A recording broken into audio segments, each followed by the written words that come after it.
access to a broader market, they don't have any other choice than to be on top of their game. And concerning the fact that we're not there yet when it comes to having some basic, not basic, but some infrastructure on ground, like you mentioned, the airlines and all. It's boosting, having an intra-African trade is actually going to boost the Nigerian economy in such a way that we would now be forced to start looking inwards, you know. So for products that we would naturally want to get from China and then import into Nigeria to meet our local needs, we would want to start producing those goods and services over here, because now we have access to a broader African market. So in the long term, the competition is going to be very healthy. You know, companies are actually going to start looking at specialization. We're going to see a whole lot more proper resource allocation, because now, you know, you're not only dealing with your next door competitor in the next state, you're fighting for a market share with over 1,000 companies across the African continent. So you would be forced to look inwards and do your business better. Now, the fact that it's not just that Nigeria did not sign this agreement, but the president was not at that AU summit. Was that a right, in terms of investment, really, was that a wise decision to do? Well, I can't really speak to right or wrong, but I would say that the president made a decision based on the available information he had, and obviously from advice from his economic team.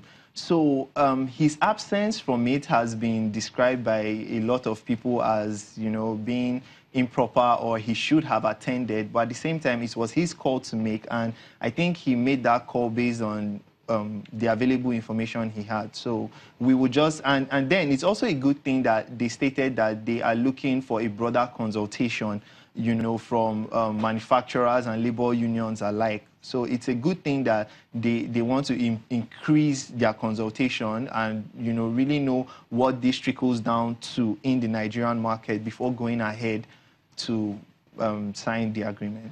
So, okay, talk to us about the possible gains from participating, you know, in such agreement. Okay. So what does Nigeria stand to gain, and what does Africa stand to gain? Africa stands to gain a growth of a tremendous growth in our GDP. GDP is poised to grow by about 1%. Employment rate is going to grow by about 1.2% by 2022. And the United Nations did a scenario analysis. So let's say they did a pessimistic scenario analysis that there is a partial trade liberalization. So companies or products, there are going to be some exempt products. These products were term sensitive. So we're talking about specialized products that have intellectual property to them that is domiciled in a particular country. So imagine that these products are excluded. It's going to boost intra-African trade still by 24%. Which is huge if you're looking at where we are now. You know, it's poised to grow by about $35 billion by 2022. And then they went further to do an optimistic scenario that, oh, what's going to happen if there's a total liberalization, there is no trade tariff within African countries and the likes. And we saw that then there was even a further spike. We're going to have intra-African trade is actually going to grow by about 33%. By 2022, and compared to 60% where we are now, it's actually going to be a very huge leap for us. And then it's also going to boost, economic activities. Companies are actually going to be more specialized, like I said earlier. And all in all, I think there's more, we stand to gain more than we actually have to lose. So as a country, Nigeria in itself is actually, we have an advantage when it comes to trade with our neighboring African countries. So, yeah. What about the local manufacturers and production? Yeah, so that was one of the concerns that was raised by the president. And, you know, they said they are looking at the effects that having this free trade is actually going to have on local manufacturers. Then again, it speaks to the point of competitiveness, you know. So the trade local manufacturing in Nigeria is not really going to be hampered, so to speak. I mean, if you look at it, Nigeria now, 38% of all our exports for manufactured goods actually end up in Africa.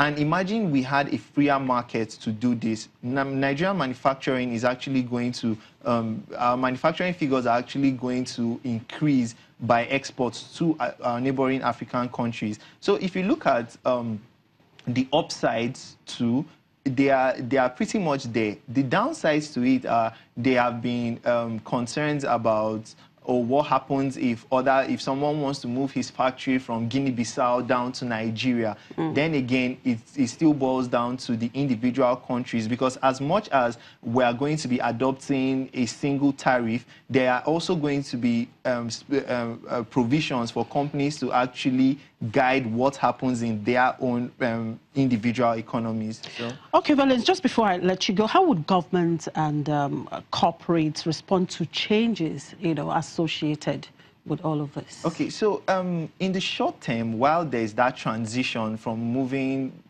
to a free trade area, there are some costs that they have been termed adjustment costs. So these are some costs that government is actually going to incur, and is broken down into for public and private sector. So for the private sector, you're looking at costs such as your capital, your labor.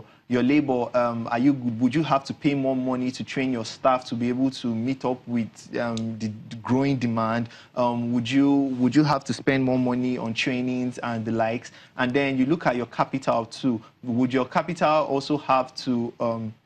Would your capital structure need to change for you to meet those demands? So, and then you move down to the public sector for the governments and all. How much revenue cuts are they going to take from tariffs? All right. So, thank you very much, Valens, for your time. Valens Moweta is one of the analysts at Afri Invest Securities. We'll take a break, and when we come back, we'll look at equity markets pre-open analysis. To stay with us.